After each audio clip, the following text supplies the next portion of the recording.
Fala galera, bem-vindos ao nosso primeiro episódio do NovoCast, podcast aqui do Colégio Novo. Eu sou o professor Rodolfo, como vocês sabem, apresentador do projeto Eu Youtuber. E hoje nós vamos acompanhar então o Léo Gonçalves, que é um personal trainer, também participa de competições de fisiculturismo e educador físico, tá? Acompanhando aqui a gente, então, temos a Tiffany, que é a nossa ilustradora, que vai fazer os desenhos aqui do nosso debate, da nossa roda livre. E também estamos aqui com os nossos entrevistadores, a Ana Luísa, do terceiro colegial, a Lara, do nono ano, Ian, do primeiro colegial, e também o Cauã, do segundo colegial.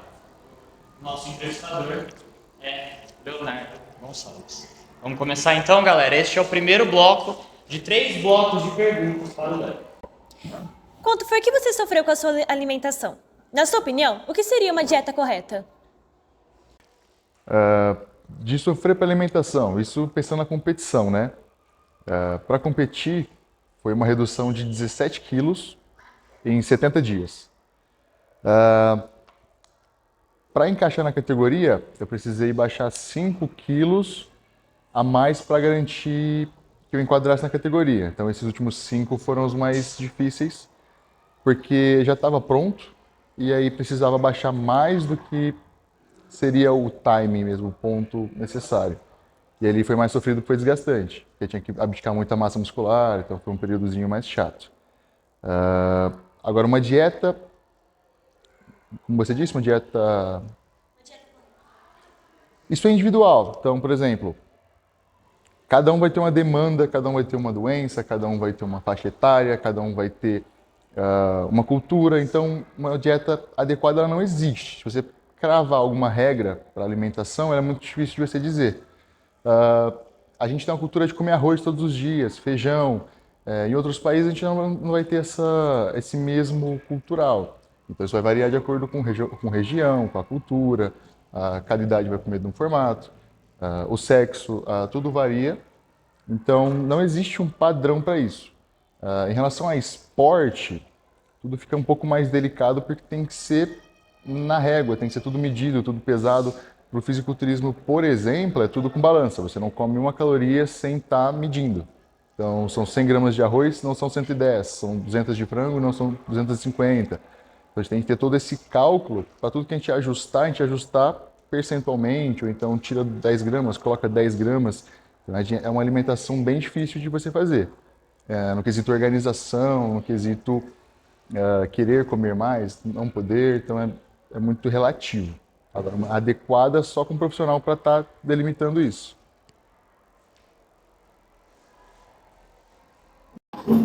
Quais são os efeitos colaterais dos anabolizantes a curto e a longo prazo?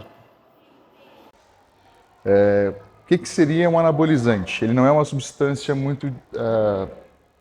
uma substância fantástica. Ele é hormônio, então são modulações hormonais. Quem faz uso de anabolizante está utilizando testosterona e outros hormônio do crescimento e outros semelhantes. Nada mais é do que variações de testosterona, derivados, e os efeitos colaterais disso vai variar de indivíduo para indivíduo, e geralmente são acne, queda de cabelo, aumento da pressão arterial, dislipidemia, são alterações no perfil de colesterol e outras coisas. E tudo isso influencia muito na saúde cardiovascular. É muito comum a gente associar o uso de anabolizantes, tanto a curto quanto a longo prazo, à insuficiência cardíaca, doenças cardiovasculares, infarto agudo no miocárdio. Então, não é muito difícil a gente ver atletas que morrem do coração pelo uso desse tipo de substância. A curto prazo, a gente vê reações mais simples mesmo, acne nas costas, no rosto, queda de cabelo, entradas, alteração de humor, perda de libido, masculinização em mulheres, aumento de pelo, engrossa a voz, atrofia testículo, hipertrofia parede cardiovascular, hipertrofia clitóris. Então, são todos esses médio, curto prazo. Agora, no longo prazo, geralmente são as doenças mais relacionadas ao fisiológico como um todo, que é principalmente as cardiovasculares. São bastante problemas. Então, Qual a diferença entre bulking e cutting e para você qual é mais desafiador? Vamos colocar bulking e cutting como bulking comendo para ganhar peso. Então a gente come mais, não é que a gente come sujo, não é que vai comer besteira, mas vai comer mais para que a gente tenha um ambiente onde ele seja propício a ganho de massa. Então é muito difícil quando a gente fala de um organismo dizer que 10 gramas é melhor que 11. Isso varia muito, a gente vai muito na tentativa e erro e vai avaliando o feedback disso. Mas o bulking ele é onde a gente come um pouco mais, com uma brecha maior para ganho de gordura. Então, se eu comer a mais, tiver um superávit, eu acabo acumulando um pouquinho de gordura. No bulking isso é muito mais flexível e permitido.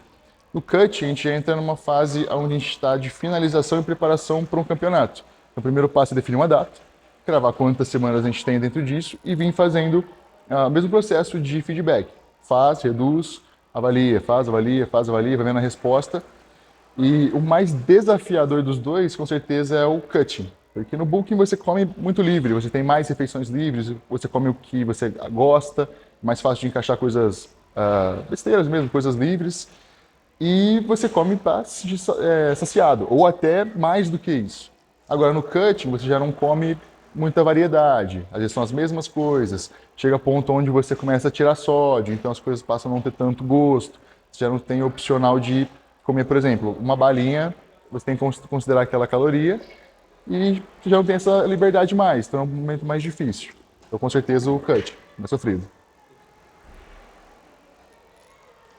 Você acha importante buscar inspirações no esporte e na vida? Com certeza.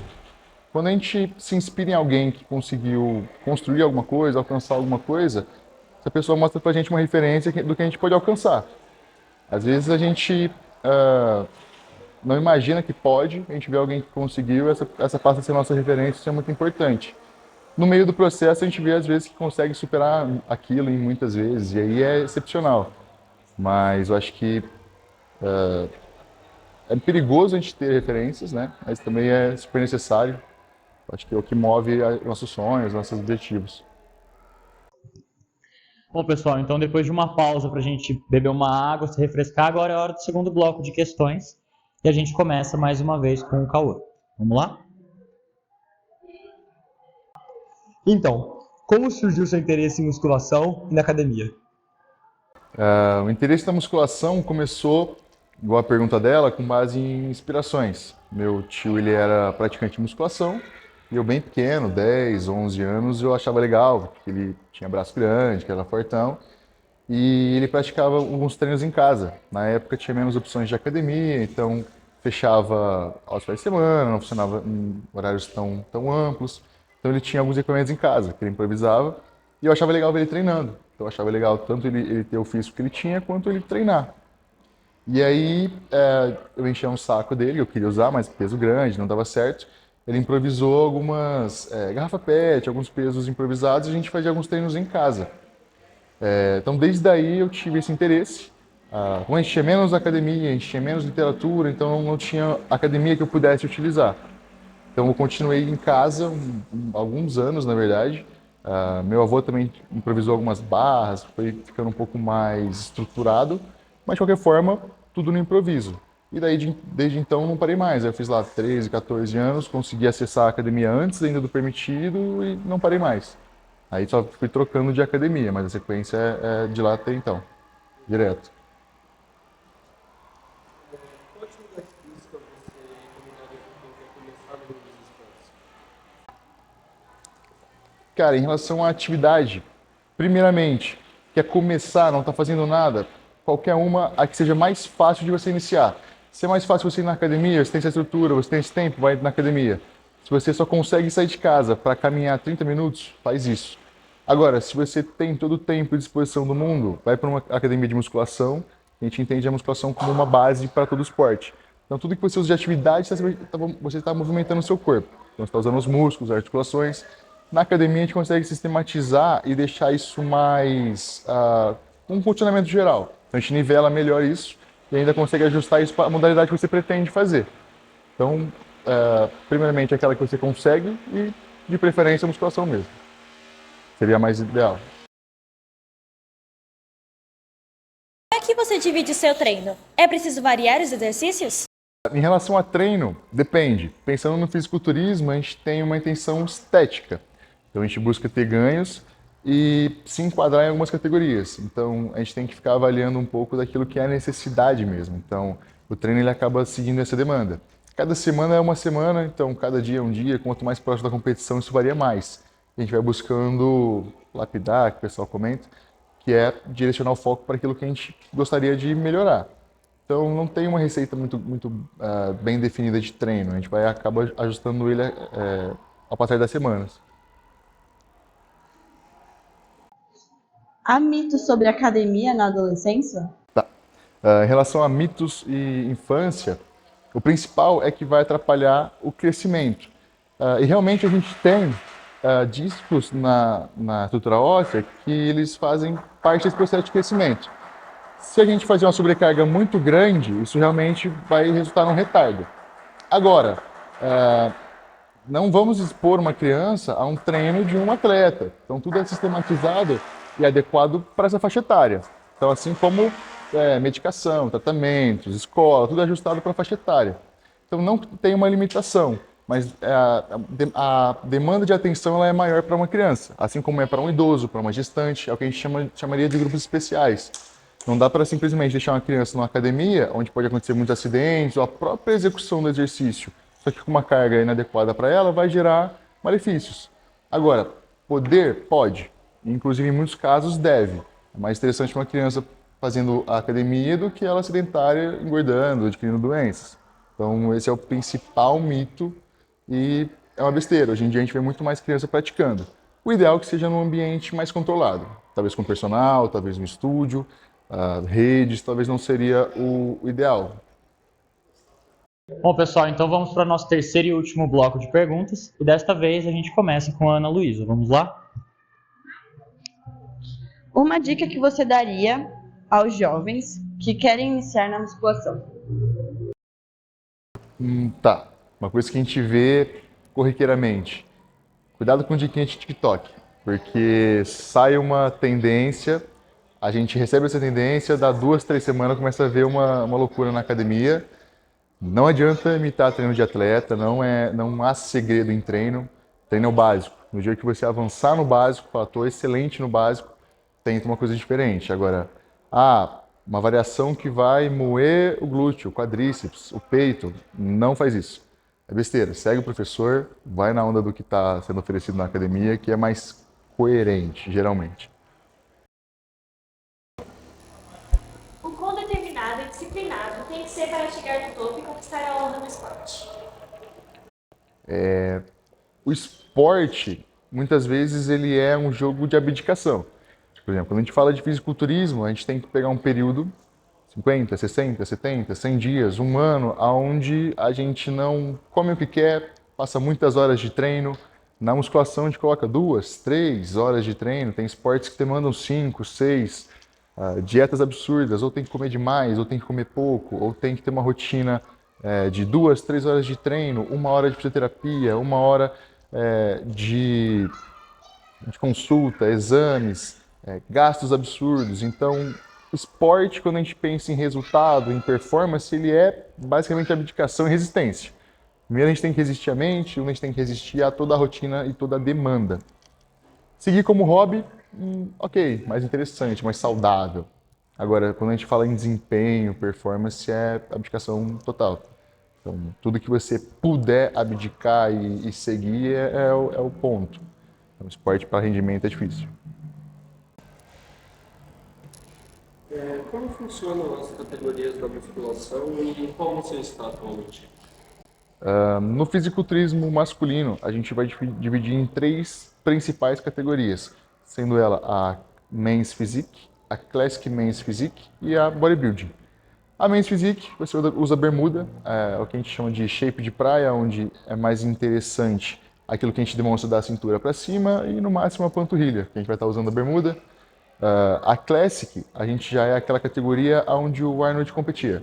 Que a sunga, os membros inferiores já contam, então é importante ter coxa, glúteo.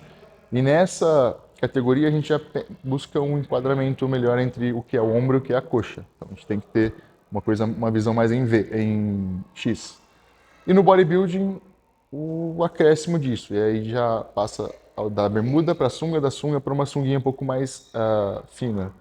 E aí entra mais pontuação para glúteo, realmente, alguns pontos um pouco mais detalhados. E ali o peso é sempre maior. São corpos muito mais volumosos. Então são essas três principais. É como se fosse um crescimento mesmo.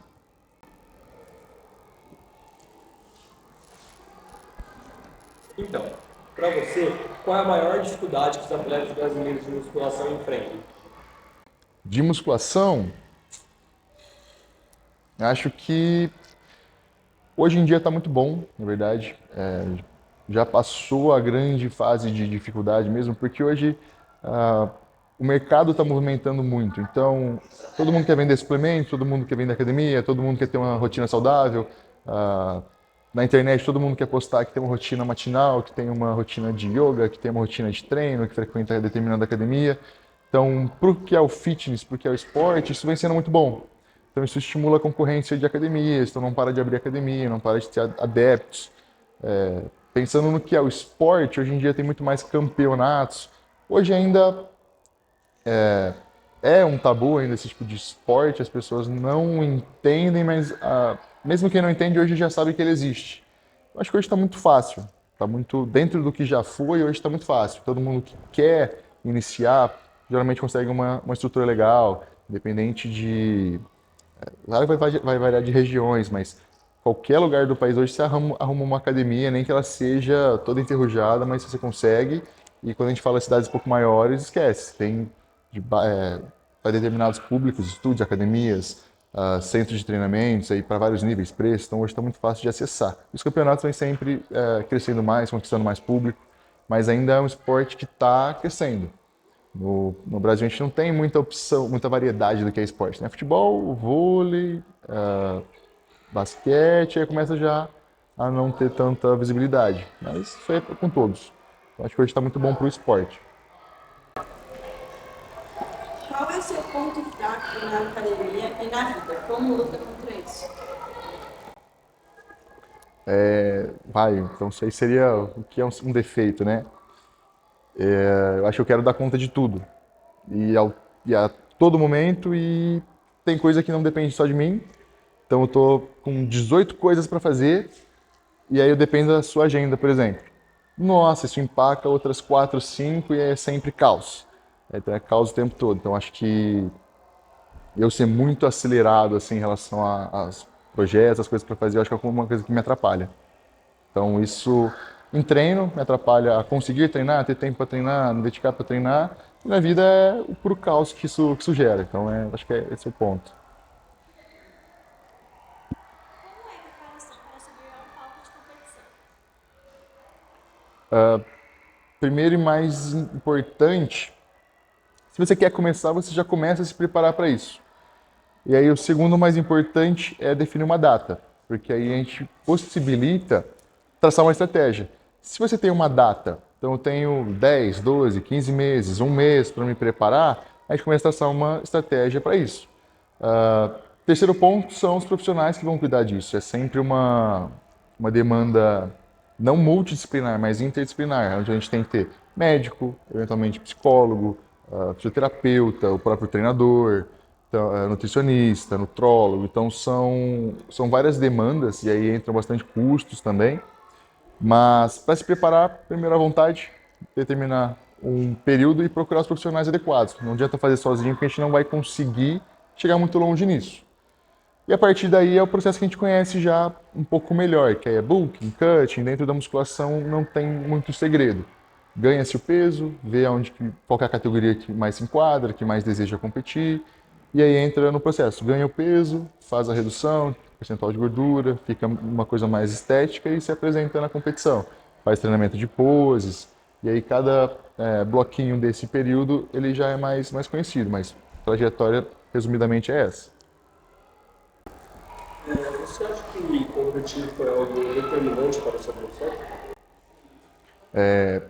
Para a profissão, de certa forma, competir, como eu comecei a treinar muito cedo, eu tive muitas referências, então desde as mais antigas, tanto as municipais quanto as grandes referências mesmo. Eu sempre tive essa vontade de estar nesse meio, tanto que motivou bastante a profissão, os esportes que eu acompanho. E aí era um sonho competir, então competir eu já consegui realizar esse sonho, então esse era o grande porquê. Pensando na profissão, agrega porque é uma experiência ímpar. Não dá para falar que você sabe como é sem você passar. Você estando perto, você tem uma boa noção, mas passando é uma experiência diferente. Então aí você tem aquilo que é o feeling, né? Então quando você não só prega aquilo, mas você faz aquilo, é diferente. Isso para minha carreira é interessante. Para quem gosta de fisiculturismo, quem quer aprender, é interessante você não só passar com quem acompanha e tem a teoria, mas como quem já vivenciou aquilo. Quando eu falo com um atleta e ele fala que está sofrendo determinado período ou sobre determinado fator, eu também sei falar para ele assim, ó, é realmente sofrido. Da mesma forma, o aluno fala assim, ó, tá doendo, tá queimando, não quero fazer mais. Fala, vai fazer porque eu passo, você vai sobreviver, vai dar certo, aí você consegue fazer isso. Se eu sofro, você pode sofrer também. Então é basicamente isso, acho que ajuda nesse sentido. Não é para todo mundo, não é todo mundo que consegue passar. Como eu consegui passar, foi muito interessante, eu acho que essa experiência ela agrega de alguma forma sim.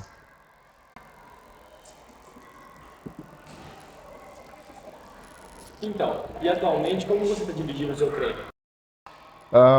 Atualmente estou fazendo 2 vezes perna, uma vez costas completo, peitoral, a sessão completa também, e uma sessão para braços. Então, perna, peito, costas, braço, perna. E dentro disso, no treino de costas, peito, dá para incluir também o de braço, depende um pouco de tempo. Como minha agenda ela é muito caótica, acho que é a palavra, às vezes eu não consigo fazer uma sessão tão extensa, às vezes eu não consigo, às vezes, propriamente treinar naquele dia, então a gente acaba tendo que reformular. Então, o treino ele não é receitinha de boa, assim como a dieta, assim como qualquer outro protocolo que a gente pensa num organismo. Então, não consegui treinar, a gente ajusta a semana inteira, pensa num bloco de semana. A divisão é essa, não deu para treinar, não consegui completar, não deu para encaixar aeróbio, a gente vai reestruturando. Então, para mim é mais fácil porque, como eu faço meus treinos, deu alguma coisa errada, eu não preciso recorrer a ninguém. Mas é interessante sempre estar adaptando, varia muito. Então, pessoal, encerramos aqui o nosso primeiro episódio do NovoCast. Esperamos que vocês tenham gostado e até a próxima. Leonardo, adoramos pela sua presença, obrigada pelo bate-papo. E é isso, obrigada. Eu que agradeço o convite, foi muito legal a experiência, conhecer aqui o colégio. Muito obrigado mais uma vez, professor Rodolfo, por mim, é um prazer conhecê-los. E obrigado pela experiência.